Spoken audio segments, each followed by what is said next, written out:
Yo, yo, yo, yo, yo, yo, yo, yo, yo, yo, yo, yo, yo, yo, yo, yo, yo. Welcome back, people, to another episode of the EPL preview show. I am your host, Jason Gooner. And of course, we are back for some more EPL action this weekend. So we're here for the best and most comprehensive, informative EPL preview show that you're going to get this entire week, people. I promise you. We have the score predictions for those who want to take part. Just stick around. We'll go through all 10 matches of the weekend, and we're going to try to predict them and do better than we did last week as a collective, people. The community and the show looked horrible last week. Nobody could get any games right. And trust me, my FPL is in need of surgery. I need a big week this week. So, yeah, I need some help, people. Trust me, my FPL now move right. For the last couple of weeks, we've been inconsistent. We don't know what go on. So we have to really buckle down this week and get some points. You see me? So yeah, man, we're gonna go through all of that today. I want to say big up and maximum respect to the subscribers and the community for showing so much love to the video that we did yesterday. Great views on it, great likes, people commenting as well after the show, during the show. So we're thankful that people want to still hear our perspective on things Jamaica as well. It's been a long time since I put my toe in the waters, but yeah, we did that yesterday, and we love how you guys supported it and kept on watching it all throughout today. I saw the numbers keep on building. So yeah, man, respect and maximum respect for the support tonight. Let's keep it going, people. The best thing to do to support is to like the video. Just like the video. Find the thumbs up button, click on it, smash it. If you have 5 devices, you will 5 likes. Yeah, man, just get the likes up on the video. It helps it to kind of get seen in the algorithm and get pushed out to other people as well that might also want to hear about some football in the Friday evening here. So, yeah, man, we're going to have a fun show as we always do. Hopefully, the man them there this week so we can go ahead and drop our score predictions. I see my brethren, Jagarns, legend in the building. One of the members that definitely showing the support outside of just views. Yeah, if you'd like to support, just like Jagarns, just locate that join button. Should be right there by the like button. Just click on that, and definitely we'll walk you through. Here's another member in the building. Big up yourself, Joseph. JB in the building, Bless up to you, my bro. Hope all is well with you and the fam as well. Yeah, man. So the format, people. We go through all the games, we go through the teams, we try to get some inside information from the press conferences that were held and all these things. So we're gonna do that first, people. Just go through all the updates, players that might have been out. They might be back for this weekend's game. So all of this will help me in my quest to get my FPL back up and running. So we need to do our research in real time. We're gonna be doing that. So yeah, so we'll see all the team news here. So let's go ahead and get it going. So first let's head over to London, North London, that is the side that's no good, and that is the Tottenham side. So Bergval undergoes ankle surgery. So Spurs get players, they lose players. That's how it's been all season for them. We can confirm Bergval has today undergone surgery on his left ankle. He suffered a high ankle sprain during the Tuesday match. They did win that game 2-0 at home against Dortmund, but he will be out. So we got that update from Spurs that he had to undergo ankle surgery. So he went under the knife. So no Bergval for a little while for them. James Garner of Everton, a player that I think is probably one of the most underrated players in the Premier League. If you just look at what he's been able to do this season so far, I don't think many people know that this kid has been doing what he has been doing. But yeah, James Garner signs a new long-term deal with Everton. That was news today as well. He's 24 years old now, and I think he's definitely coming into his own as a player. As I said, one of the more underrated players, if not the most, in the Premier League, if you ask me. Nottingham Forest dipped into the transfer market, and it is in the striker area, which makes sense because It's really been Igor Jesus alone as a striker. Chris Wood, looks like they have lost faith in Taiwo Awani altogether. He hasn't been getting any game time. So they have signed Lorenzo Luca from Napoli on loan. And they do have an option as well to buy him in the summer. So Arsenal's former sporting director, Edu, making moves over there for Marianakis. Then Rossinia talks about our boy Coley P. And Coley P, this is what's going on with him. So Rossinia delivers the latest team news ahead of the Crystal Palace game. So let's see. They head to Sellers Park looking to build on Champions League victory. Palmer missed the win over Papos, with Rossinia saying he felt some tightness in his thigh, while Gittins and Estevao were both used from the bench, having previously been unwell. Enzo had also been suffering with illness, but came through the majority of the game in midweek. Palmer did train this week, though, with the team since they've been back. And the players that were sick are good to go. Jorgensen looks like he had a scan on the injury that he suffered against Paphos, and he'll be out.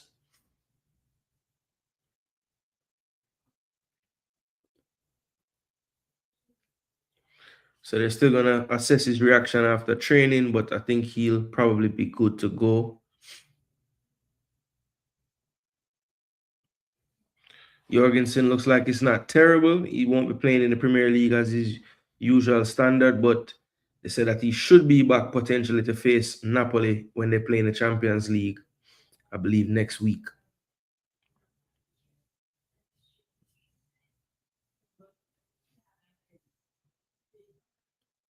And Romeo Lavia is still on the way back. So this man is on one of the most long, winding roads in the world, because this man been coming back from injury for the whole season. Wonder if Bailey will get a run out this weekend. Doubtful, as they're playing really well, and I don't see where he adds value only as a substitute. Maybe. Well, there's been a lot of rumors going around, JB, about Bailey potentially just going right back on loan again to Ajax. I saw it in a few different places today. None of the real big guns in terms of transfer news were running with that story, so I don't know if it's gonna happen or not. But we did see that rumor floating around today that Bailey could be after coming back.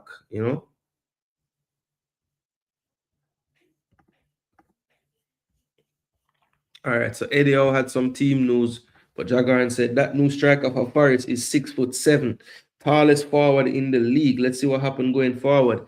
Yeah, man, that's Walter Mada height. I think Walter Mada is like 6'5". So damn, he's 6'7". That's a giant. Eddie Howe's team news update. So they had a big loss. Bruno G went down, and he's really a big issue. The injury isn't serious, but the extent of the captain's ankle knock is still unknown. There's still a question mark over his involvement. We hope it's not serious. The extent of the injury is still unknown. He was reasonably positive after the game. He's the guy that will never rule anything out. We're going to give him every chance for this weekend. We'll try and make the right decision with Bruno. He is a pivotal player. And Villa, they had a great season so far. They have a clear way of playing and clear structures in their style. They have gone on a good run and found ways to win, as we know that it's hard to do at this level and this league. Full credit to the coach and his players. Trippier's return. He's an unbelievable leader behind the scenes for us, a steadying and calming influence, and a great communicator with the players. He's got a lot of experience. He's done well, especially on Wednesday night. I've been very pleased with him. A big challenge for us is to keep him in that rhythm. Louis Miley got the armband. Wow. So a young player to get the armband. Damn. So that's what's going on. They don't know much with Bruno, so not giving away anything as far as the Bruno talk is concerned, because really nothing there to go by what they put in that article. So Bruno is a wait and see. So you fantasy people, it's a risk relying on Bruno. It's definitely a risk. All right, so Guardiola also was talking to the press, and the headline is one that I'm sure City fans would love to see, because he did mention that Guehi is ready to make his debut against Wolves. So he's in contention to make his Manchester City debut against Wolves on Saturday. Said the boss he was ineligible for the Champions League game, but will be available from the knockout stages in Europe. Stones, Diaz, and Vardiol all are out.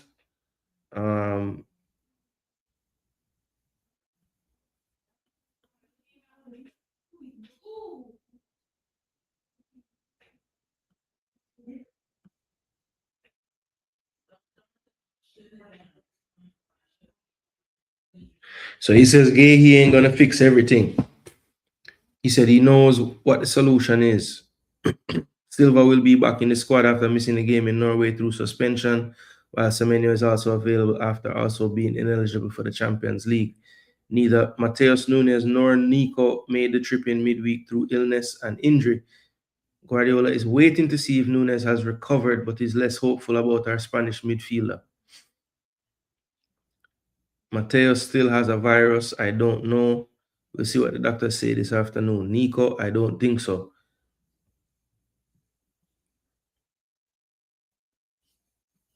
So Nico Gonzalez looks like he's gonna be out. But I think I know the solution to the fragility as well.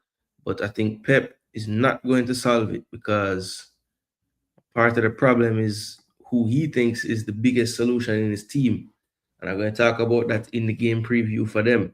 Yo, Duke, big up yourself, Hope all is well with you, my G. Hope you're behaving yourself. Hope you're treating all of your women well. Bless up Apache in a building. Hope all is well with you, my bro.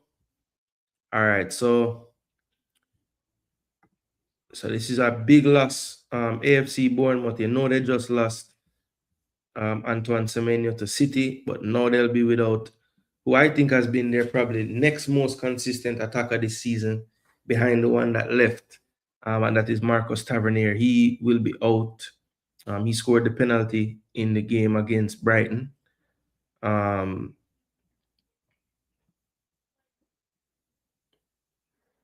So he has a muscle injury. It's not the biggest one in the world, but it's too soon for him to play this week.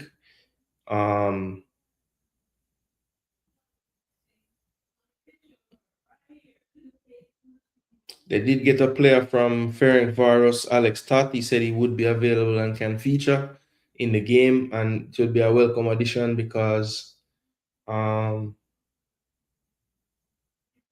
Ryan Christie coming back as well will be a big addition. So Bournemouth at this point just need the bodies. They need all their squad healthy, because I think they're a bit light in numbers right now. But Tavernier definitely will be a big loss, and I think the challenge for Liverpool got a lot easier with him being out. So Jack Grealish as well will miss the Everton game. So they get Iliman Ndiaye back, but they lose Jack Grealish. They also get Idrissa Gana Gueye back as well. And they got a lot of players back. Kieran Dewsbury Hall, Jared Branthwaite finally back in training, and Charlie Alcaraz back as well. So they got 5 people in, but Jack Grealish is set for a spell on the sidelines.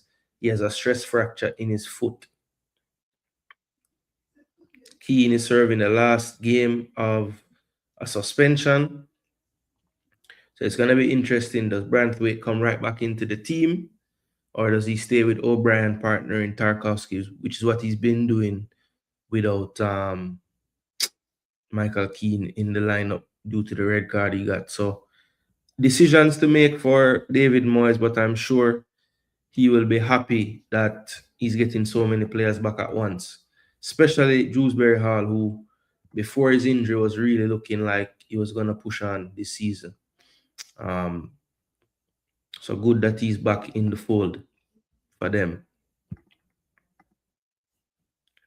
All right, moving right along, we're going around the league. Everton. Okay, so Oliver Glasner was talking to the media as well, and they get a boost. Sarr and Munoz are set to return for Crystal Palace.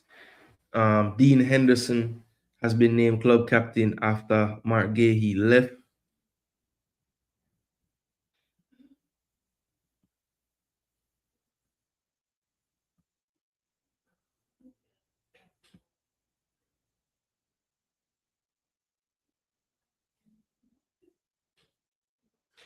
Mateta will play on Sunday, he confirmed as well. So Glasner has already told them that he'll be departing just due to what he deems a lack of ambition on the club's part. But I'm sure he still wants to, have his CV looking good, so he's not going to want to lose all the games anyway. So Arteta had some updates today as well on Calafiori, Hincapié, and Havertz. Let's see.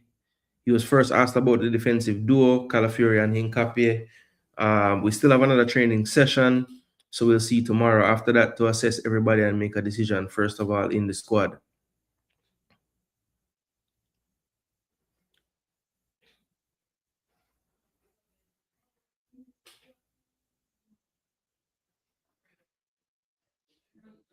So basically, he was asked about Havertz as well. There was rumors going around that he had a major setback and the injury could be chronic and all these things.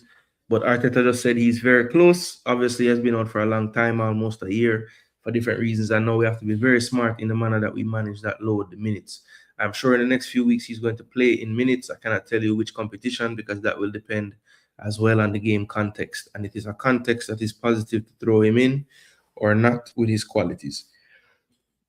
It is great that we have him. We can use him in different positions. Please don't put him in the midfield, sir. We will see him in different positions, and we are really happy to have him. With Kai and Gabriel Jesus both returning to the squad over the festive period, Mikel faces a potential selection headache in attack with Victor Gyökeres also available.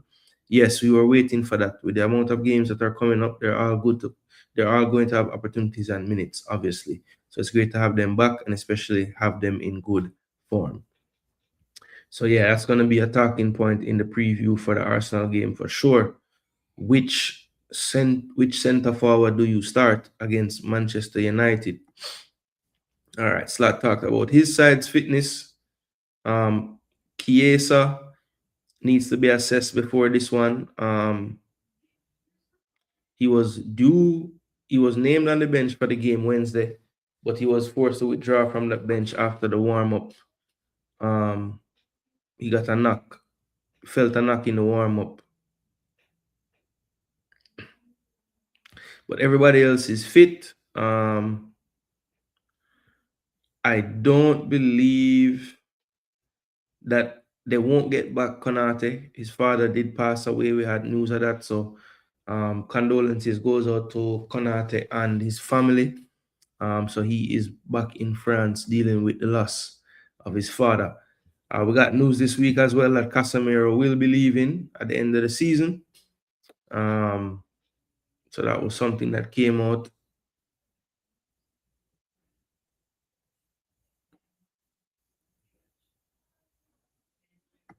Let me see, what did Carrick say? All right, so Carrick had his press conference today. Of course, they'll have another session tomorrow. But he was telling the media, don't get carried away, that they won 2-0 against City. He said no new injuries. Everyone came to the game really well. Can't tell you anything apart from the obvious. It's been a good week. It was a big result, a big performance, and a big uplift. All right, just that. Let me have the discussion.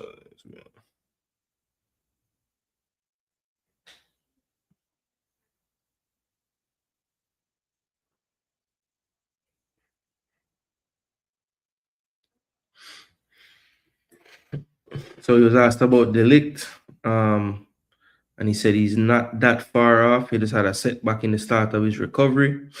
But a couple of weeks is what he's thinking. They asked him how he was feeling about Arsenal. He said, yeah, I'm looking forward to the game. It's a big challenge. They're a very good team. It's pretty obvious to say that. They've got so many strong points to their game and to their squad. It's a big challenge. They are where they are for a reason and where they are in the Champions League for a reason. So we're fully aware of that and not taking that lightly at all. We feel we're in a good place. and we're looking forward to the game. So it's where we want to be, with that real positive energy and enthusiasm to go there and be positive. But for sure, we know it's not going to come easy. He was asked about Menu, said yes, he knew all along what he could bring. So when he was starting to get his badges, Menu was like a 13, 14-year-old. And, from then you could tell, what he was going to be, always working hard and very professional, even at that young age.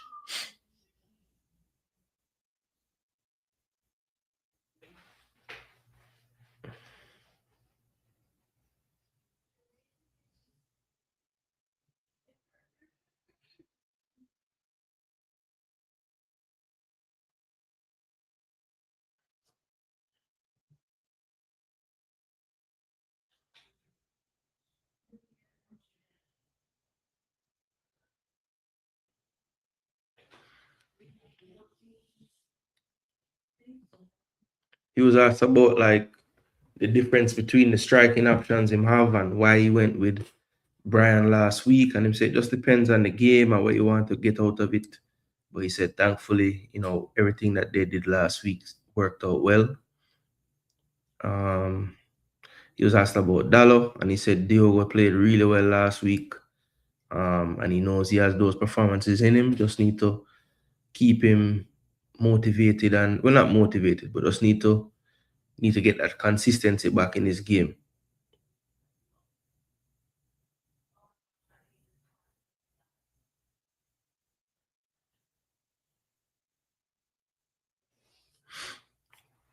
So that's basically it. No fresh injury concerns.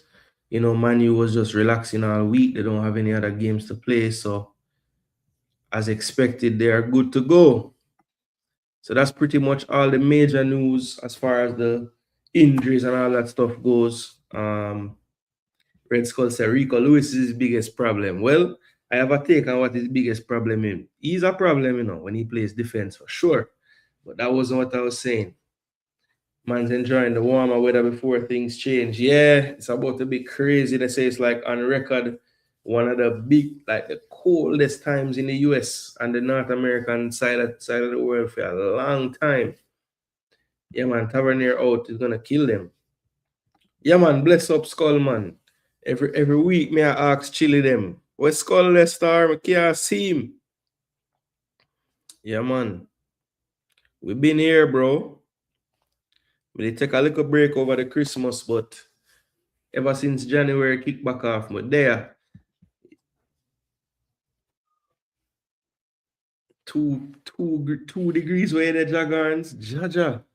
I'm there complain about weather. Let me see how much it is right now. 52 degrees, me there. Not so bad. Bless up, Chili. Yeah, man. Big up yourself. Wahaha in the building. What's up, my G? Damn, really morning for you, bro. What's it like? 2 in the morning right now? Man, up from early. I get ready for the game, them. Big up yourself, Wahaha. Yeah, man. 2 degrees. I hope that's Celsius, my G. I hope that's Celsius and not Fahrenheit. But I think today that say Ontario, Canada, gonna get to minus 58 degrees Fahrenheit. It's like, damn, minus 58. By the time it reach past like all minus 10, 20, I mean, you don't feel nothing again. So what's the difference between minus 20 and minus 58? I guess 48 degrees, but 38 degrees, but still. I mean, once the cold get to a certain point, it just can't get no colder. It just cool. It just well cool. All right, people, let's get right into it. So the kickoff game tomorrow morning, people, from London. Two teams that many would have thought perhaps would be fighting relegation this season, but really and truly only one of them is doing that. And it's not the one that was promoted this year. And that is West Ham versus Sunderland. So you know how we do it, people. We look at the tail of the tape. We look where the teams are in the league. We look at the all underlying stats, and then we try to make some sense of what we think going to happen in the game, and we'll give our score prediction. So if it's the first time you're here, first I want to say respect. Thanks for tuning in. And of course, drop a like on the video. But let's just look at the overall stats of the two teams. We like to look at the refs too. So Thomas Bramall ref in this one should be okay. This is from the London Stadium. Fun fact: the West Ham Stadium was actually built for the 2012 London Olympics. Yeah, those Olympics. Usain Bolt, Mo Farah doing this. You remember that? Yeah, so that's what this stadium was built for. Um, and it's like it's great because West Ham get a huge stadium, but the atmosphere is different because the stands are so far from the pitch. And I know a lot of West Ham fans don't really love that about the stadium, but it is a beautiful stadium. But it hasn't really helped them this season so far. As you can see, they're in 18th position, Sunderland in 9th. Sunderland has doubled them in the amount of wins they've had so far this season, and they have 4 more drawn games. So quite a gap in points. West Ham now 13 losses in this season, and that's out of 22 games. So definitely not the best of seasons, but look at this miraculous stat, and it just goes to show you how much less Sunderland concede in matches. So they've only scored 23 goals, and I would venture to say that of all the top 10 teams, that's the lowest goal scored in the league. But we'll go through and we'll make note of that, people. That's just my guess, my hunch. Now, 18th position, West Ham have 1 more goal than 9th place Sunderland. But if you look at the goals conceded, they're up to 2 a game. Sunderland is down at 1 a game. You see the XG, really and truly, West Ham should have a few more goals than even that. That's a good ratio, from your XG to your goals. A nice. It should be a little gap where you have more goals than your XG. So that's not bad there from Sunderland. And that they're just shows the difference again. 7 clean sheets for Sunderland, only 1 clean sheet out of 22 played for West Ham. That is mad. All right, so you see the previous games, or the form they have going into this game. Sunderland had 3 draws in a row before losing to Brentford away 3-0. Probably their worst result of the season, honestly. And then they had a 2-1 win at home last time out against a struggling Crystal Palace right now. West Ham, not many weeks you can say this season. They're going into this week on the back of a victory. They beat Tottenham 2-1 away, so that was a big win for them. But they did have home losses to Fulham and Forest, and then a draw at home to Brighton. So they haven't really been on the best form at home, winless in their last 3. But they did win the game last week. Played 31 times in the history of this fixture in this league. 10 drawn games, 13 wins for West Ham, 8 for Sunderland. Sunderland bagged them up 3-0 earlier in the season. But of course, we know that was a lot different. On this day, you can see West Ham under the tutelage of one. Actually, no, that's actually 2 seasons ago, no? 2025. Damn, Graham Potter was still managing then. Yo, the man must have get fired like the first week. But yeah, this was early in the season, a lot different. I think the West Ham, let's just take a look at how Nuno had them set up last time out. So they've made the moves. They got 2 new strikers in. They both started in the game last week. Somerville, though, I think has been a key to slightly better results of late. I think as his fitness and form has improved, West Ham's results have improved. And it's good because Bowen's been a little quiet, or for his standards, been a little quiet this season. But, it's good that they have another threat on the other wing now with Somerville. But yeah, much different under Nuno. They haven't been conceding quite as many. The results haven't been the greatest, so they haven't been winning all the games or anything. But I do think the defensive structure is a lot better now. Last week, Sunderland again seems like they're making a habit out of this at home. They go down a goal and they come back and win, or they definitely draw the game. But yeah, they definitely have been pulling out results. And this is what they went with last week to start. Sometimes Lebrie will play a back 5, but I don't think against West Ham at the London Stadium it will be one of those days. So I wouldn't be surprised if they come out with a back 4 tomorrow. Yeah, both teams. Both teams coming off 2-1 wins. Hmm.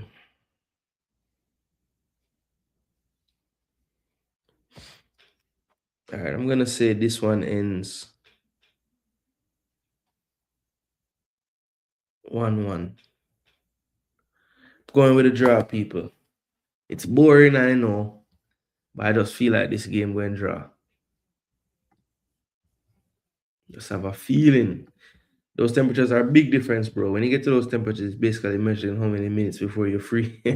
For real. Okay, Fahrenheit, Jaja. Wind chill to go as low as -13. Former Canadian Winter Olympian Brian Wedding, FBI most wanted, finally turned himself into Mexican authorities and on his way to the USA to face trials for a multitude of crimes. So, man turned himself in. 3-2 West Ham, says Apache. All right. Yeah, if I do believe if there's a winner in it, it will probably be West Ham, but I'm keeping it a draw because this Sunderland team always figure out a way to get some points, even skulls. Yeah, I don't know, man. This game could go either way, and I don't feel definitive about neither one of them winning. So I'll just say there's a third result besides winning and losing in football, and that's a draw. So I went with that 1-1, so a scoring draw. So both teams will get a goal. But yeah, I'm going with the 1-1 game for this one. But should be a nice kickoff game because it's around the time where even if you see two teams low down in the table playing, as we get closer and closer to the end of the season, those games count for those teams, I should say, they're going with a different energy to try to stay in this damn league. So those games can still be exciting. Here's another one: Burnley and Tottenham. It's another relegation fight. Peter Banks will be reffing this one from Turfmoor. But these are the stats or the tail of the tape of both teams. So 19th position for Burnley, only 3 wins on the season, 5 draws, 14 losses. Tottenham in 14th position now, 7 wins, 6 draws, 9 losses. So they're doing really well in the Champions League, but in the league, it's been poor. Burnley, 23 goals. We just saw Sunderland similar on 23, but they are in 9th. 31 goals for Tottenham Hotspur. And that is what you want your XG to look like. 22 only, basically, and all the way 9 more goals than your XG. Burnley, this is not bad. 4.5 away from their XG, the 23 goals. And see the difference in goals conceded as well. 7 clean sheets for Spurs, 3 for Burnley. And that is what it is. Their previous 5 games, Burnley has no wins, but they do have 3 drawn games with Everton, United, and a good draw last week at Anfield, 1-1. They lost at home to Newcastle 3-1, and they lost away to Brighton 2-0. Spurs winless in their last 4. They did beat Palace in match week 18 away from home, but then they drew with Brentford, drew with Sunderland, lost 3-2 away to Bournemouth, and lost 2-1 playing at home against West Ham last week. Yes, that was the Frank out got really loud after that West Ham loss. Club had to come out with a statement even. 19 matches played between the two in this league. 13 wins for Spurs, 3 wins for Burnley, and 3 drawn games. In August, earlier this season, they did beat Burnley 3-0. So they have been pretty dominant against Burnley. Last time Burnley got a win was back in February of 2022 when they won 1-0. And Spurs this season, for some reason, have been playing a bit better away from home, especially in the Premier League. So I'm going to go with a 2-1 victory for Tottenham Hotspur. I might regret that pick, but I'm going to go with it. I'm going to go with the 2-1 for Tottenham.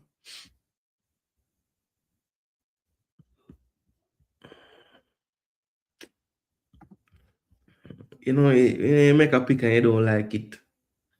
I'm feel right now.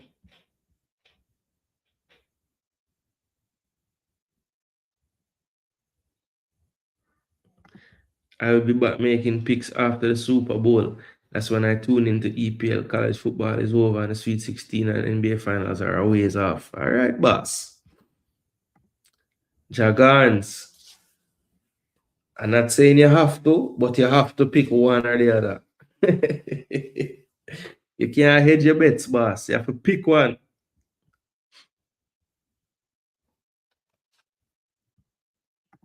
Sunderland 1-0, said Duke. No faith in Nuno and his boys. Spurs 2-1. So Apache and I agree on that one. I don't even want to pick Spurs, you know. What? Red Skull actually pick Spurs? Proud of your skull. Oh, see there? I knew it, bro. I'm like, yo, who hack Skull account, man? I can't see Skull for weeks, and as him come back, he must say Spurs are going to win, man. I make me think somebody I use him account, man. I couldn't believe that. We say one game I predict Gunners, boss. 3-1 to the Gunners. Like the sounds of that. Actually say 2-1 to Sunderland. And 1-1 as well. Well, I went 1-1 for the other game. So hopefully by then, Chile, me gone 2 correct and you know gone none. Cause we got to do something different for the first 2. The first few.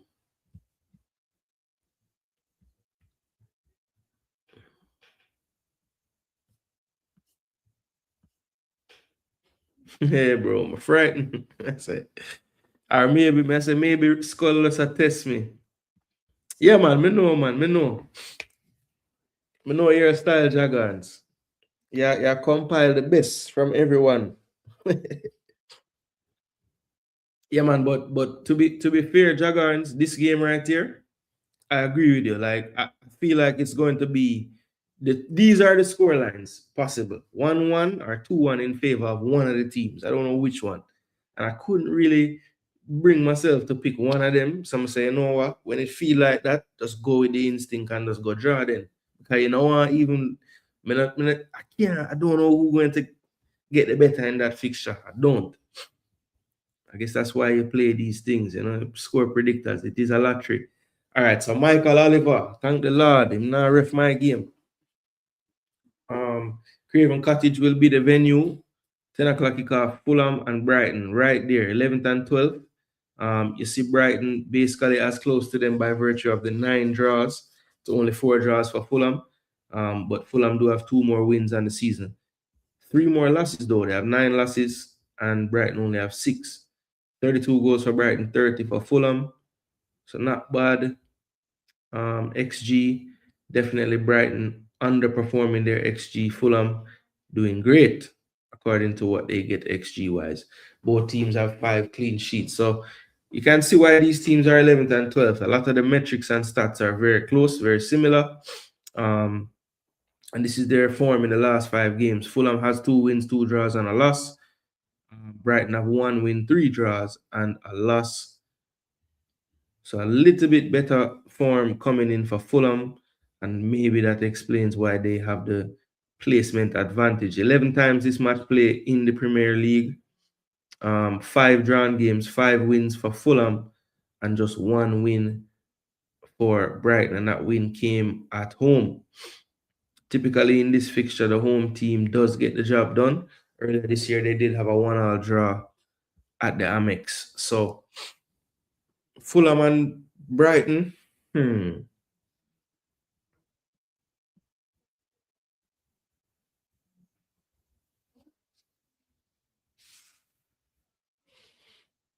Fulham and Brighton feels draw-ish.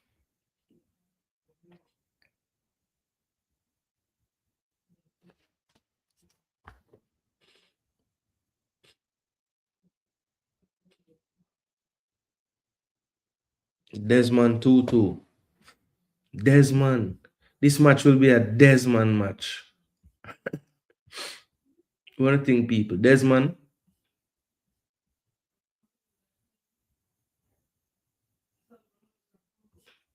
I'm going Desmond. I'm going Desmond.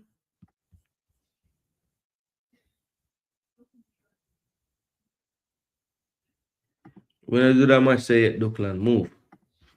Move up.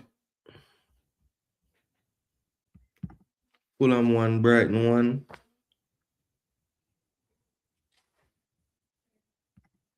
Spurs 1-1.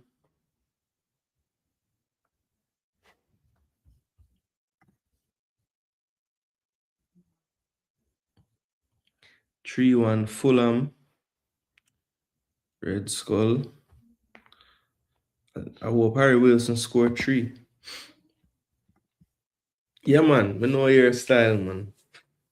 You can't rush the thing, Jagans. Do your strategy, Jagans. I give you some proper weeks from where they are. All right, Man City versus Wolves. Now, this game right here, face value, obviously, you're looking at it and saying, boy, Man City going to win. But Wolves have been improved of late. They're up to 5 draws now. Still only the 1 win, but they do have the 16 losses. 13 wins for City, 4 drawn games, and now 5 losses for them. Wolves have tripled Wolves' output of goals. 45 for City, 15 for Wolves. You see the XG up at 40.69. Half the XG for Wolves, so they're definitely still even underperforming what they should have in terms of goals. 9 clean sheets to just 2 for Wolverhampton. So Man City probably in one of the worst runs of points under Pep I can remember. 3 points, 4.5. So 6 points from a possible 15. And that all culminated in a 2-0 defeat at Old Trafford last week. And they were well beaten as well. That game wasn't close. Wolves, after losing to Liverpool match week 18, are unbeaten in the last 4, drawing with Man U and Everton away, and then home to Newcastle last week 0-0. Hard fought point for them. And in all of that, they gave Nuno probably his most humiliating day, that 3-0 win over them at the Molyneux. So Farai Halam, don't know this referee, at the Etihad Stadium. 23 times this match play in the league.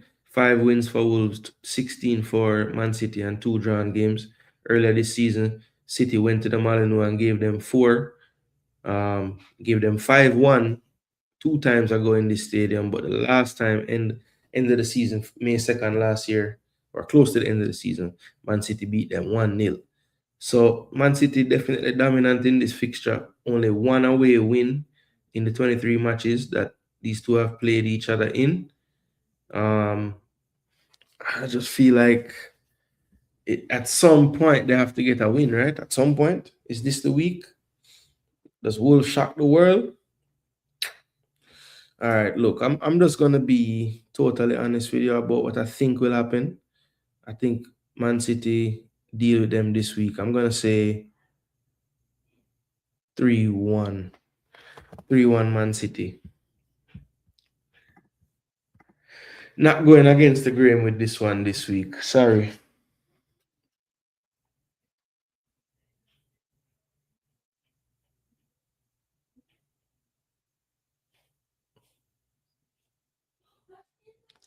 Chile say Fulham 2-1. Missed that. Apache says City 3-1. Chano Apache, we have picked the same thing. Former Alabama standout Charles Bediako entered the 2023 NBA draft and signed a 2-way contract with the Spurs that year. Now look good. That precedence has been granted a temporary restraining order to return to Crimson Tide. And college basketball meeting that Judge Rule Wednesday has been granted a temporary restraining order return to Crimson Tide and college basketball meeting that Judge Rule. Okay. Hopefully that Wolf coach is a great coach. Oh, honestly, that Wolf coach is a great coach. Yeah. That was the former Luton coach, right? When they were in the Premier League. As Amari Bell, old coach. Wolves have more points in 2026. For real. Games I would take him. Oh, Wolves. Wait. Yeah, Wolves. Gomez. You take him at the Emirates. He's a good player. Oh, you talk about the midfielder Gomez. Okay, read that already. Brighton 1-0.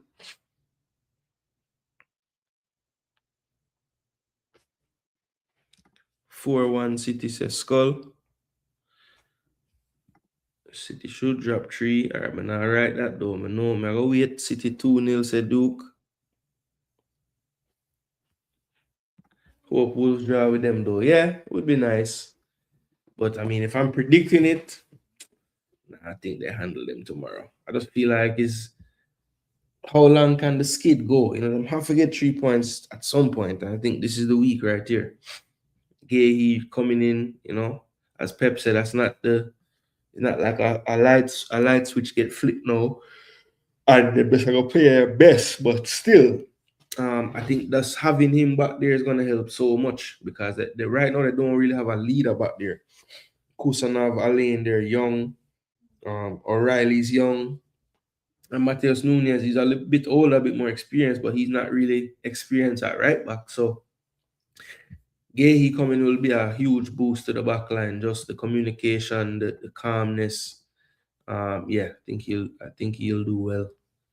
Actually going with the reverse psychology pick, 1-1.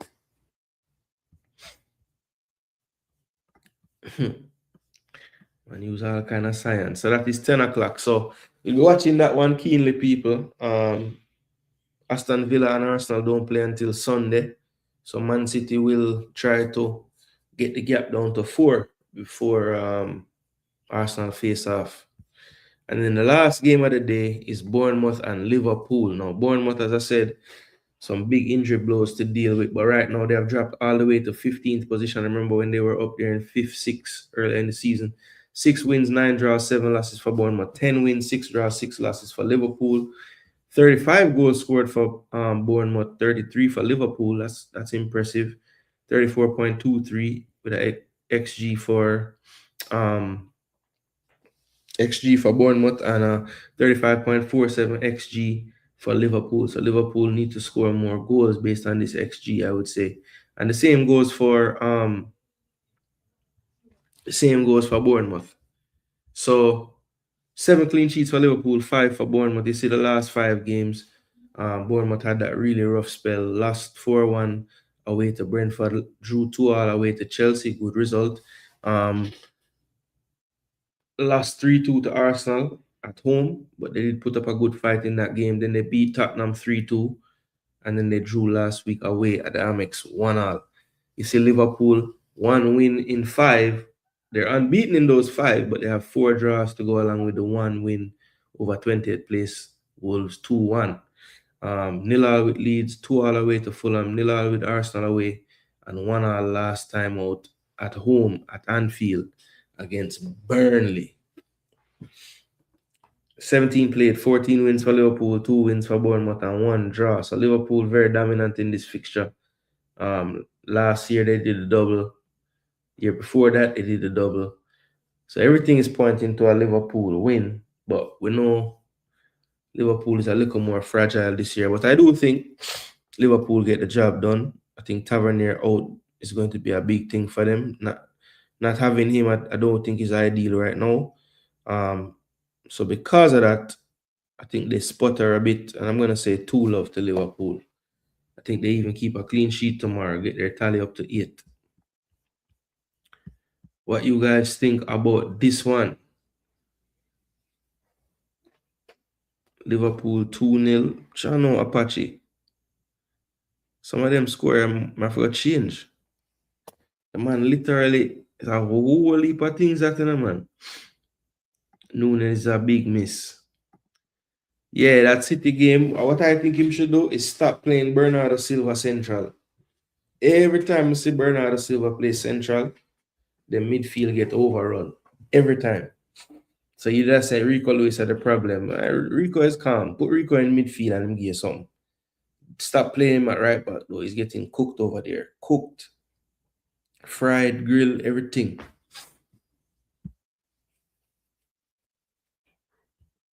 Did you think that tackle on Doku in the Man U game was a red or not? And explain your response. All right, so you're talking about the Dallo scrape down on the leg.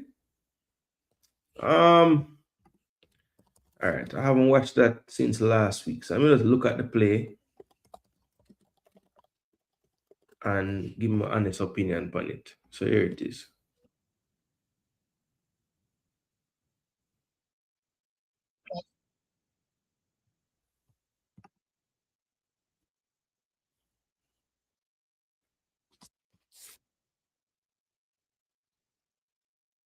Yes.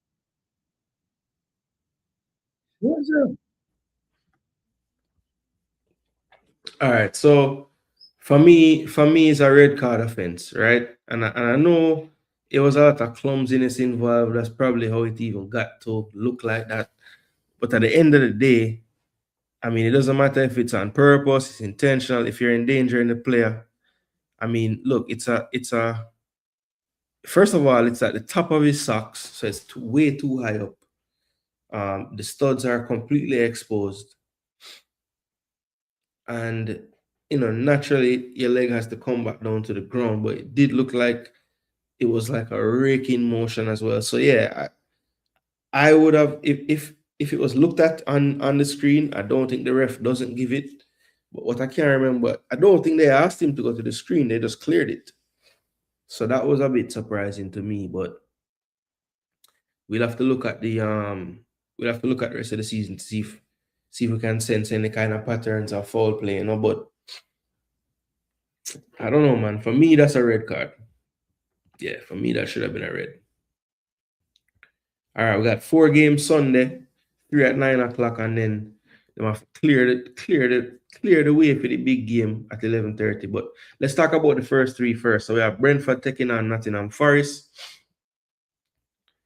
Brentford up to 7th now in the league, 10 wins, 3 draws, 9 losses for them. 6 wins, 4 draws, 12 losses for Nottingham Forest. Key for them is to stay in that position or higher, that 17th place, because right now they're just outside that relegation zone. They've only scored 21 goals so far, Brentford all the way at 35. XG being underperformed by Brentford. Same with Forest, but even worse, 25.4 to only 21 goals actually scored. Yes, I think they've played 22 and only 21 goals scored all season for Forest. That's tough. 5 clean sheets for Brentford, 4 for Nottingham Forest. Main difference here is one team puts away, or well, one team creates a lot more chances per 90, as you can see there. And the team that creates more chances is actually more clinical too. So not a good combination when you go into this game if you're Nottingham Forest. Let's look at the form recently. They were on fire. They had beaten Bournemouth 4-1, drew with Tottenham at home, then went to Everton, beat them 4-2, and also beat Sunderland 3-0 last week away to Chelsea. They had a good game. They just bad timing on the goals, I think, especially the first one. It was a good spell right then for Sunderland, and they just gave away the ball. So no, a good spell right then for Brentford, and they gave away the ball, fell to Pedro, he scored. It was a bit demoralizing, I thought, for them, just based on what I was seeing. But yeah, Brentford doing their thing. Nottingham Forest, lost 3. They lost at home to City 2-1, lost at home to Everton 2-0, they lost away at Villa Park 3-1. They beat West Ham away, and last week they had a very solid point at home against Arsenal. So they're still safe right now. 7 matches played, 3 wins for Brentford, 2 wins for Forest, 2 drawn games. Earlier this season, Forest got the better of them 3-1. Brentford will be looking to exact some revenge from the GTech Community Stadium. Samuel Barrett will be the referee. So Brentford, Nottingham Forest, Dukes of Liverpool 2-all.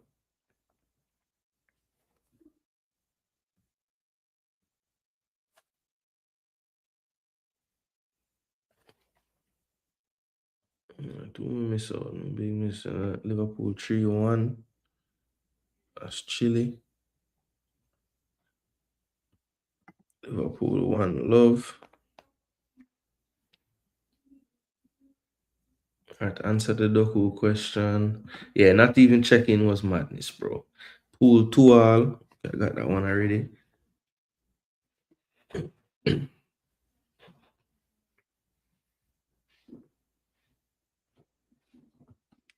Tommy Lee Walker exonerated 70 years after. Jeez, the man life done. Yeah, man, Dalo was lucky.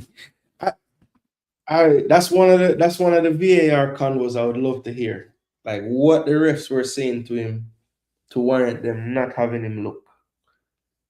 What was the word? Because usually it's like some word that they use that give it away, like uh, you know, uh, was a normal footballing action or whatever. I mean that wouldn't apply to this, but I'm just saying a lot of times when they're talking about that stuff, they'll use these particular words that make it one way or the other.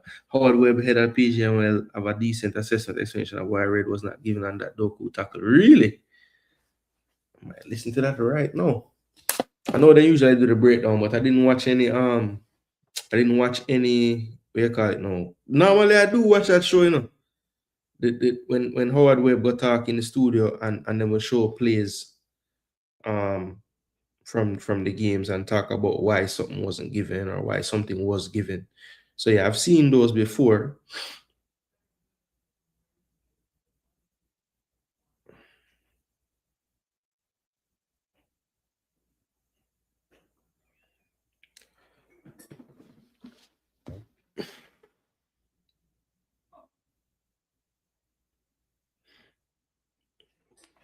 So this title same should have been sent off.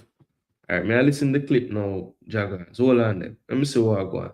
Yo, people are over 20 of us in the building, you know. Make sure you not do the right thing, you know. Smash the likes, you know. Brother, I don't want to hear you talk. I want to hear Howard Webb speak. Why people do this, man?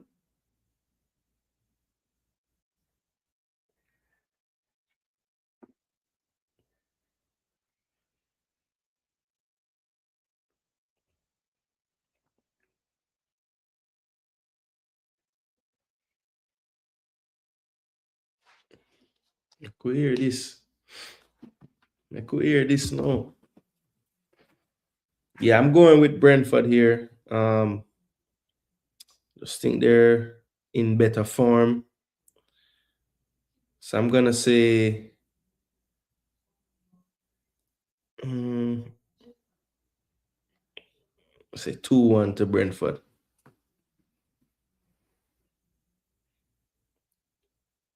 He tries to play the ball and he catches him with some glancing contact, no force. Mirati. So there it is, glancing contact.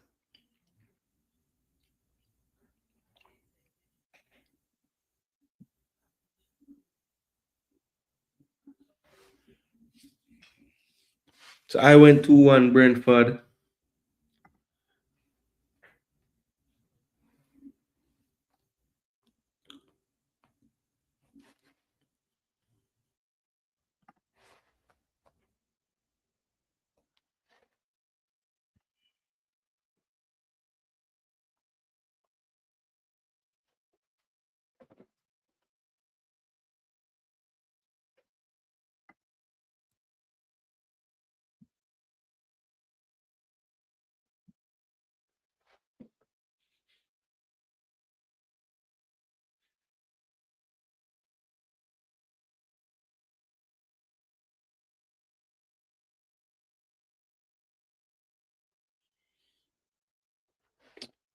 Okay, so speed, force, and intensity. Same never have those things. So that's why, basically.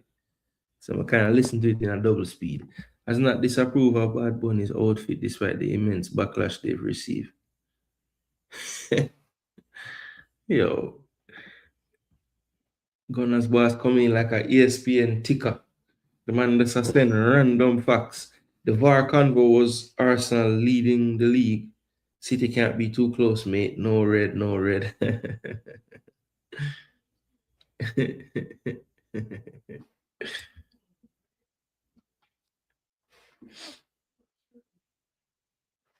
DJ Gigs, I highly doubt that's how it did go. Trust me. Trust me, my G. I doubt it. All right, so speed, force, and intent. Boy, Jagans sound like a bunch of bullshit to me.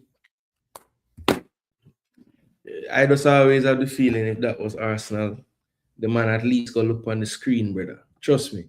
Crystal Palace, Chelsea. This should be a good one. I'll be watching this one. I've been watching Chelsea under the new manager as much as I can because I just think tactically he has a lot of good ideas based on like watching him coach Strasbourg. So I just want to see how him handle the Premier League now with him tactics, you know. But Palace in 13th, what a fall for them. Sixth position for Chelsea. So they're in and around it right there. 9 wins, 7 draws, 6 losses for Chelsea. 7 wins, 7 draws, 8 losses for Crystal Palace. 23 goals is all that Crystal Palace has been able to score. But look at all of that XG. I mean, they're definitely underperforming. Most of that is definitely Mateta as well. He could have easily been on 10 goals in the Prem, and I'm not exaggerating. He's missed so many chances.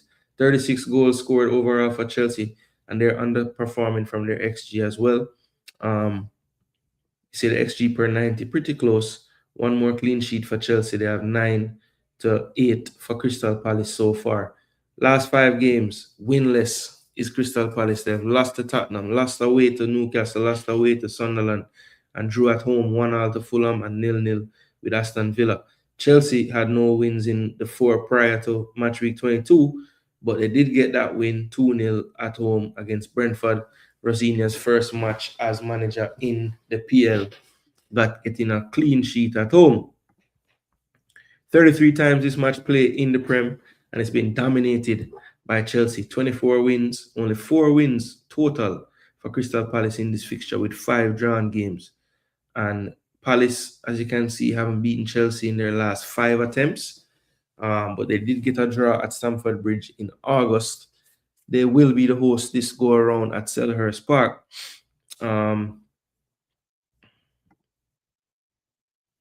Let's see. So this was the first lineup after Gehi, and this is what they went with. Wouldn't be surprised if we see the same damn thing again tomorrow. Just don't see the substitutes there and available and fit for many changes. So I believe that they will definitely, well, not definitely, but I believe that this might very well be the starting lineup tomorrow. Now, Sar and Munoz are returning. Whether they start the game or not, that's a big question mark.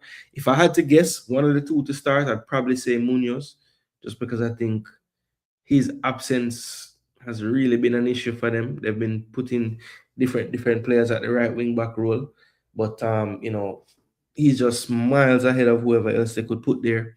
So I could see him coming in to start. I could see him keeping the same front three and saying, Sar, you can come on when Pino or Johnson, one of them get tired. But let's see what he goes with, Oliver Glasner is there for a reason. So whatever him decide, I think should work out in their favor. But Chelsea, can they get it done away from home? That is the question. They haven't really been doing the best in the Premier League away from home. But let's see. Palace ain't been doing nothing, man. They've been in the mud.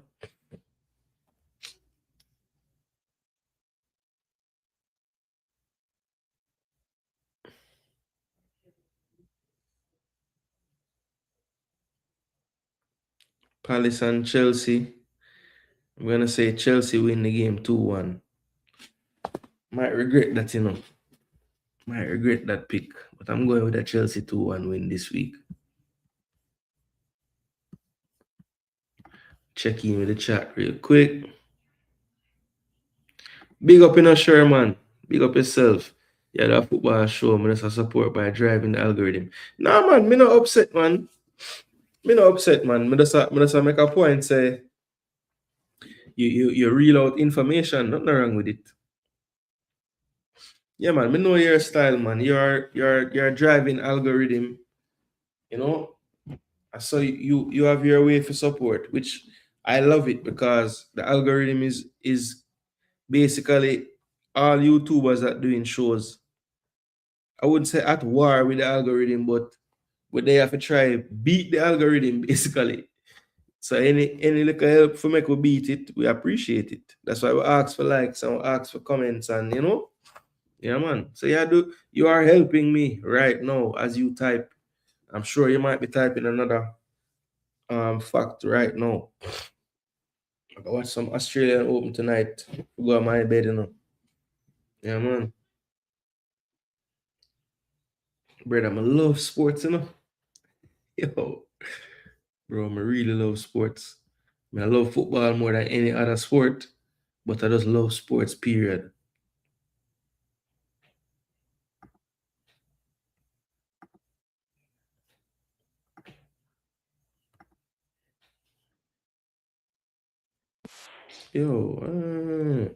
One more like P20.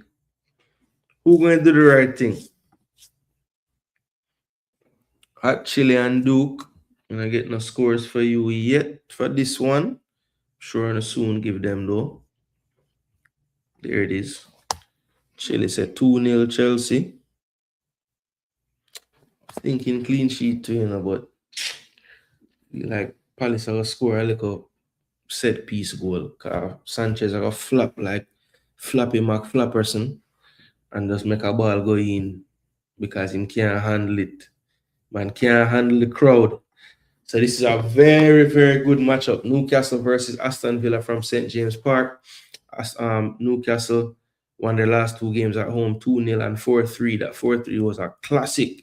3-1 away to Burnley. They lost to Man U 1-0 at Old Trafford, and they drew away at the Molineux 0 last week.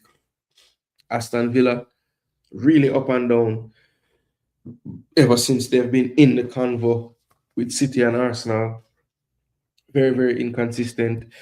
They had a big win at Stamford Bridge 2-1. Arsenal got their revenge match week 19 with a 4-1 win at the Emirates against them. Then they bounced back with a 3-1 at home to Forest. They traveled to Selhurst Park and drew 0-0. And for the second game in a row, they were unable to score, this time at home, losing 1-0 to Everton.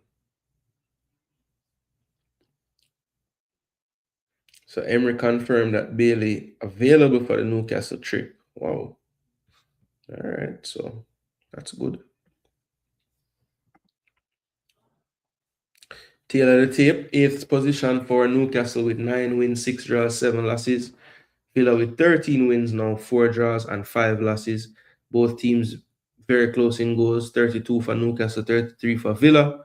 XG 32.64 for Newcastle, 27.14 for Aston Villa. So Villa outperforming their XG, Newcastle not so much, but they do create a little bit more per 90, 1.48 to 1.23. 7 clean sheets for Newcastle, 6 clean sheets for Aston Villa.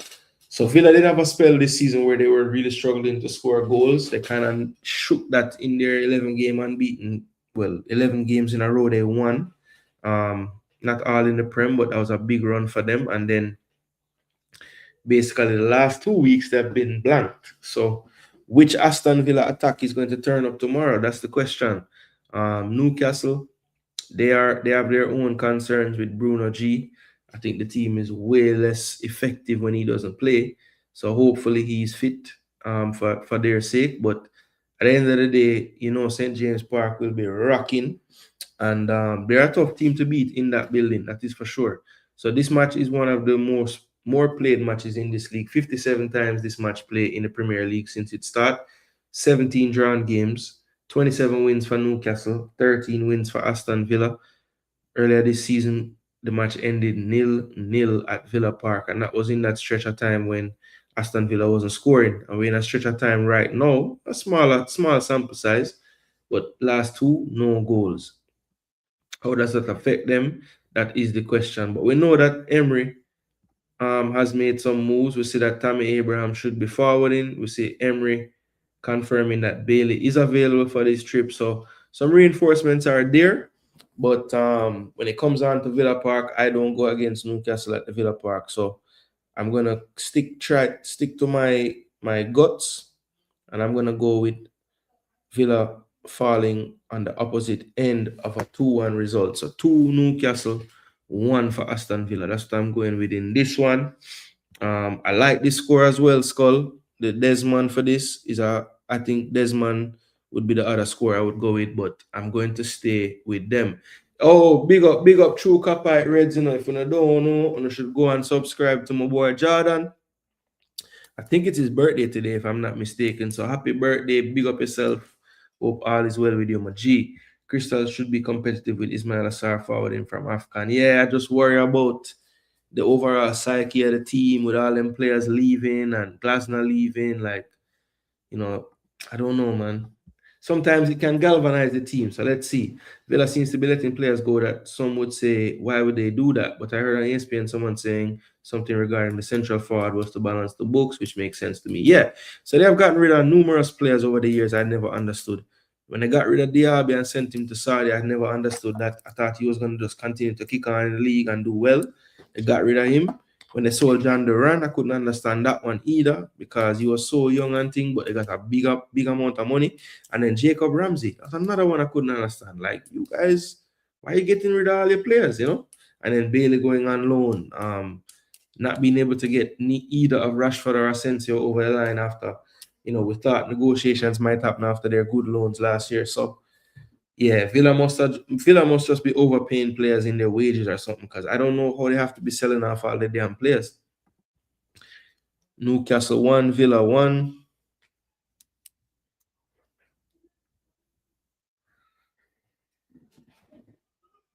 Newcastle 4-2.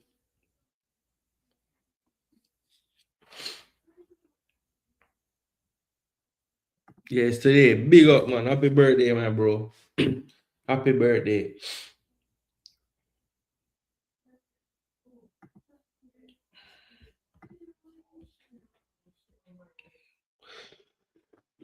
Yeah, let's see what we can find. Yeah, man. Bailey gone back, man. Them recall him from the loan. And there are rumors they must go and loan him again. But I never even realized that Emery put out in the paper this week. Let me see if I can read it. So, I never see Unai Emery one when we did do this earlier today. All right, people. Well, I have to show this car. This is a topic near and dear to our hearts, you know? See what them have to say about Bailey. All right, team news. Emery ruled John McGinn out. We knew that. All right, Villains returned to Prem, blah, blah, blah. Emery admitted he needed another day. He did give definitive news on 4 of his players. Tomorrow, how the players played yesterday will be after one match. Often the players, they're feeling a bit tired or something, even with being painful. Players that weren't ready yesterday, Kamara and McGinn, they are still out, of course. McGinn update I don't have.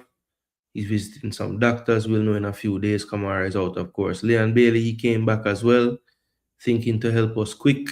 His adaptation is not necessary. He knows us and he's coming here fit. For Sunday, he's going to be available. So there you have it. Barkley still in individual training. But yeah, he says Bailey doesn't need any time for adaptation because he knows the system already. He knows what they want. So that's a positive. And it looks like he's looking to use him as well because the man's need help. They don't have players. Yo, big up in a chatty. Yeah, man, big up yourself, my G. Hope all is well with you. It should be good. Should be good. I went for a 2-1. I think somebody went for a 4-2. I could see a lot of goals in it, but Emery have a way most well. If Villa is doing what he wants them to do of controlling and kind of slowing the game down a little bit. So I think that will be the plan to just try to, because Newcastle want the game to be back and forth at home. Just keep the crowd making noise all the time, crunching tackles, quick transition. Villa will want to just ease down the temperature as much as possible. So I could see that killing some of the goals that might come. But if they don't play the way that he wants, it could be a basketball match and it could very well be 4-2, 4-3, big score. But I'm going for the 2-1. 4-0 to the Arsenal, says Skull. Whoa. That would have made me so happy. Jagan sending birthday greetings to Kapite. Big up, big up, big up. All right, so let us get this back on the screen. If you haven't already, people, please smash the likes. We've been right at around 20 for a while. Let's see if we've made that jump. Yep, We're up to 21, so appreciate that, people. Keep it coming, though. Let's try to get to 25 if we can. All right, so we're down to the last 2 games of the week, and the last one on Sunday is the big one. Arsenal taking on Manchester United, and we're in first position. Man U up to 5th now. 9 wins, 8 draws, 5 losses for Man U. Arsenal with 15 wins, 5 draws, and 2 losses on the season. 40 goals for Arsenal, 38 for Man U. You see the XG right at 39.27. Arsenal should really be scoring in the 40s there. 45, 44 would be nice. Man U definitely underperforming. The XG more than your goals is not a good thing. Very similar expected goals per 90, but where the difference in the points and the results this season can definitely come from. 11 clean sheets for Arsenal, 3 clean sheets for Man U. And that is why the gap is where it is. When you look at the offensive stats, very, very similar, but the defensive stats look a lot different. Even though Man U is much improved in defense, Arsenal unbeaten in their last 5, but 2 back-to-back nil-all draws, not looking good right now. Only good thing is all their closest competitors dropped points as well in those 2 games. So they have actually gained a little bit more on their 6-point gap to now get it to 7. But what could have been 12 at this point. Or wait, 10 at least. But Arsenal had wins against Brighton, Aston Villa, and then away to Bournemouth, drew at home to Liverpool, drew away at the City Ground to Nottingham Forest. Man United unbeaten as well in their last 5, but they have 3 draws to go along with 2 wins, but 2 very good wins. 1-0 over Newcastle at home and 2-0 over City at home as well. Their last 2 games away from home, they drew 1-1 with Leeds and 2-2 with Burnley. 67 times this match has been played in the Premier League. Man U has won it 26 times, Arsenal 22 times with 19 draws. We beat them 1-0 earlier this season. I think that was the first game of the season, actually. Last time they played at the Emirates, Arsenal got the better of Man U 2-0, December 2024. But yeah, this game right here comes down to what does the manager do? Both managers, actually. So when you look at Arsenal's team that faced Nottingham Forest, remember there was a Champions League game midweek against Inter.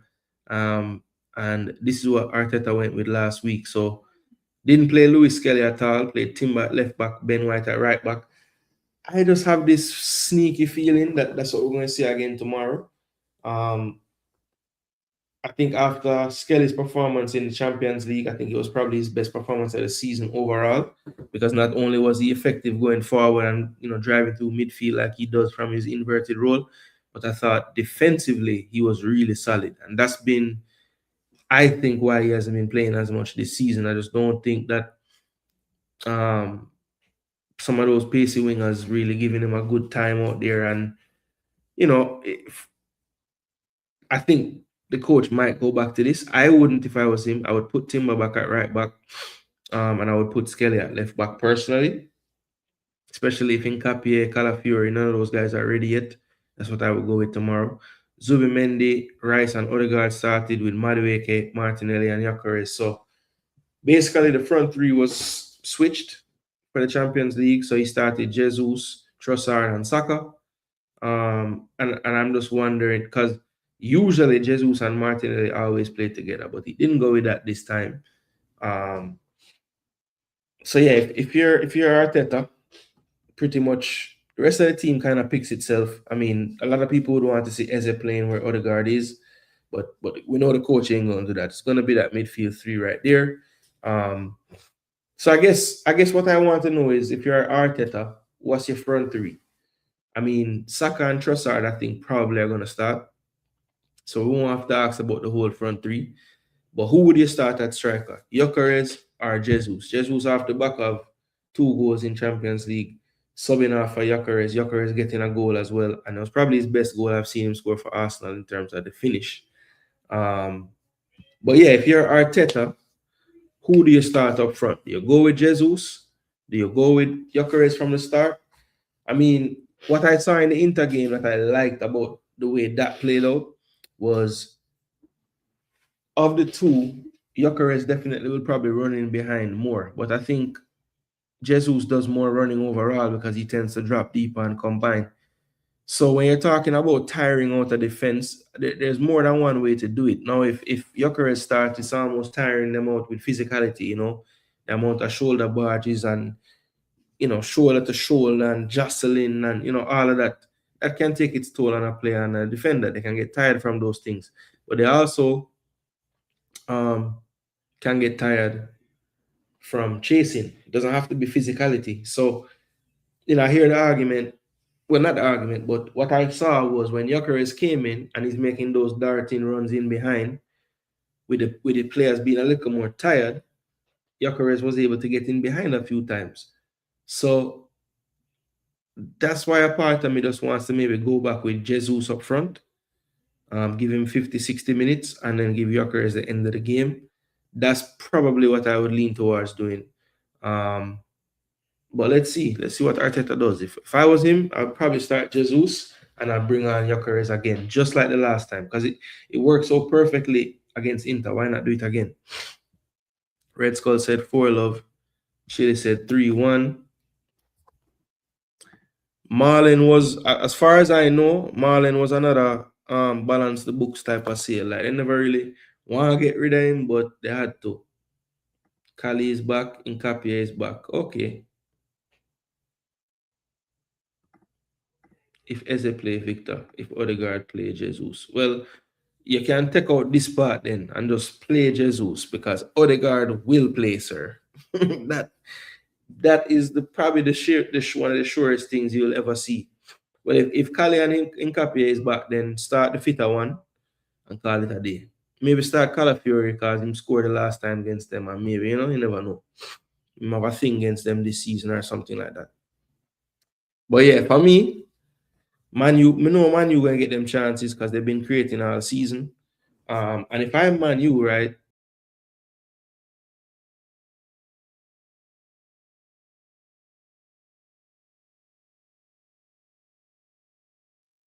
What the hell we just do a while ago? If I am Man U, right? I'm going to look at what they did last week. Because to be honest, the posture of the game, how it's gonna be, only difference is they're traveling away from home this time. But why change anything? I mean, Arsenal and City have their similarities. But let's see, will they come out the same way? If I was them, you have a result like that, I wouldn't change a thing. I mean, I know Cunha probably would want to start. I know Shesko people might be saying, boy, this might be a better game for Shesko now.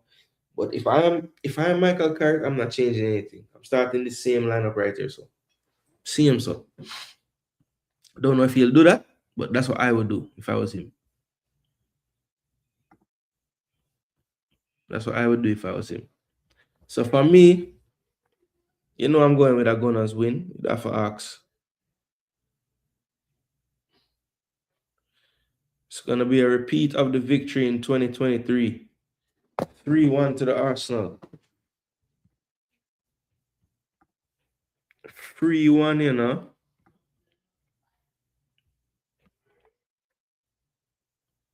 And this is the game when Jesus chopped the man out and skin at the end of the game. Rice got the winner in injury time, and then Jesus with the icing. Yeah, man. That might have been Declan's first goal for Arsenal, I think.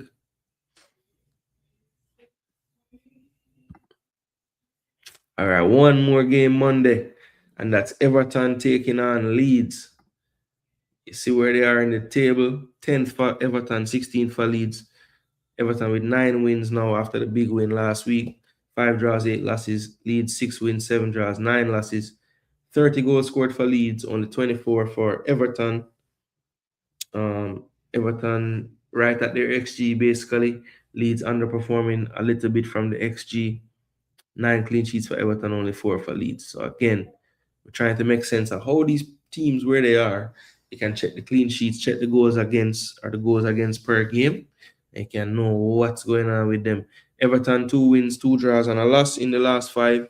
Leeds 1 win, 3 draws, 1 loss in their last five. They both coming off 1-0 victories. Everton away to Villa, and Leeds at home against Fulham. They won 1-0. 31 times this match play in the Prem. 9 wins for Leeds, 10 wins for Everton, and 12 drawn games. Leeds won at Ellen Road in August, 1-0. What does that mean for this game? Probably not much. Probably not much. I'm gonna go with a tight win for Everton. I'm gonna go with an Everton 2-1 victory over Leeds. Tempted to go draw, but I'm gonna go with an Everton win. Man U is most shameless fans I've ever seen. Their fans is like, we back because of 1 win. I know Arsenal will win, but I want them to get a slap in. Yeah, that would be nice. That would be nice to slap them up. 4-1 against Villa was nice, so wouldn't mind the next 4-1, 5-1, 6-1, or 4-love. Anything like that. But I love that.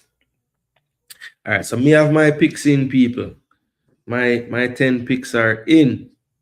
Everton 3-2 says Apache. Well, me and Apache have the same pick for every game almost, 2-1 leads. Skull, yeah man, Skull. It make too much obvious pick, man. See one day, 2-1 leads. You like it? That's more like Skull now.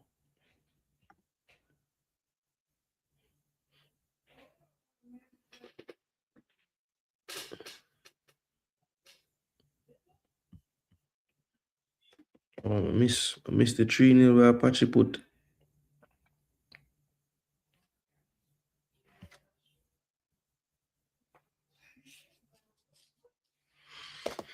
Yes, sir.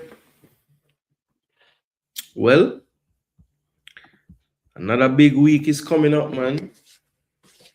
What game you looking forward to the most? Drop it in the comment section. Which game this weekend you're looking forward to the most? That's easy for me. Arsenal v United. Yeah, real quick, people. 23 of you in the building. Let me know in the comment section what game are you looking forward to the most this weekend. I'd have to say Arsenal, Man U, of course, and also the Newcastle Aston Villa game. I'm looking forward to that one as well. Yes, I did. I did get the Palace 3-2. Yes, I did. I might not have put it on the screen, but I got it, Apache. So respect. Yo, yo, yo, yo, yo, yo, yo, float. Wagwan. Yeah, man. Never late, man. Never late, bro. Never late. Thanks again for your support with the membership. You don't have to do that, but you do, and we greatly appreciate it. Red Skull says City versus Wolves because title challenge him thing there.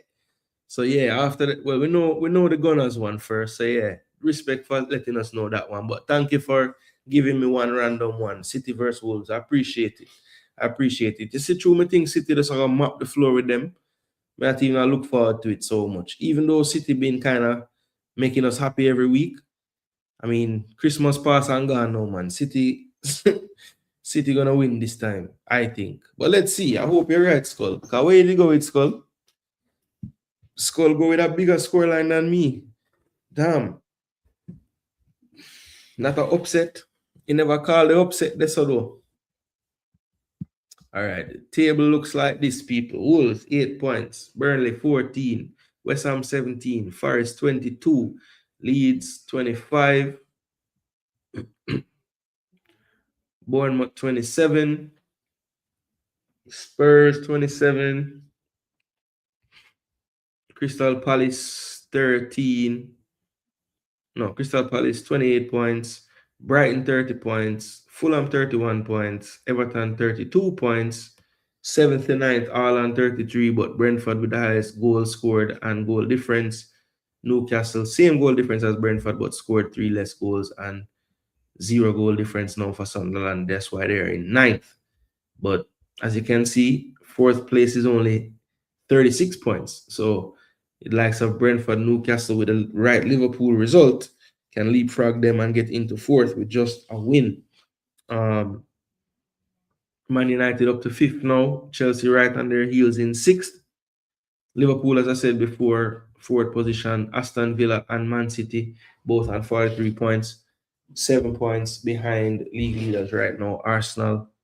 So yeah, the table is making for nice viewing for me personally right now. We love to see it, and long may it continue. And if I'm being honest, I just need it to continue until May. That's it. So until May, that's when we need you to. That's when we need it to look like that. All right. Float in the building.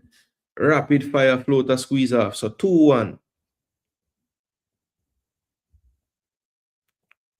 2-1 Spurs. 2-0 Brighton. 2-0 City. 1-0 Liverpool and Bournemouth. To lead the EPL this season seems far away, but so near at the same time to me. Yeah, it's crazy, man. Like, these teams, like, this whole middle area of the Premier League table is mad.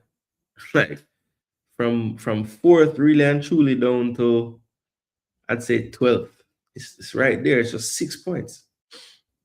I mean, one win by any of these teams, and you're right there with with the right results in the other games. 2-1 Brentford are the ones that work out in your favor.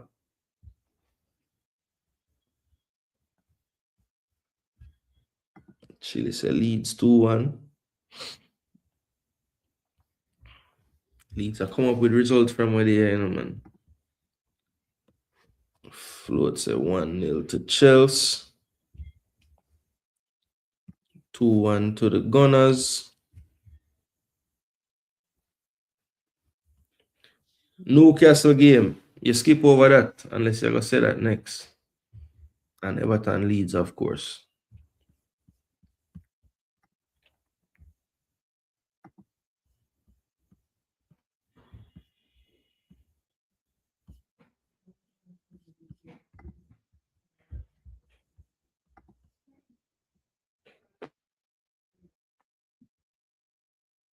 Newcastle Aston Villa float. That's the one game you never put.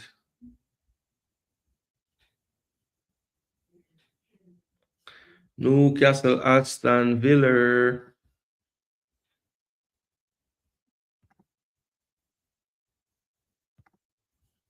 Inter drop 6-2. Man, them Becks.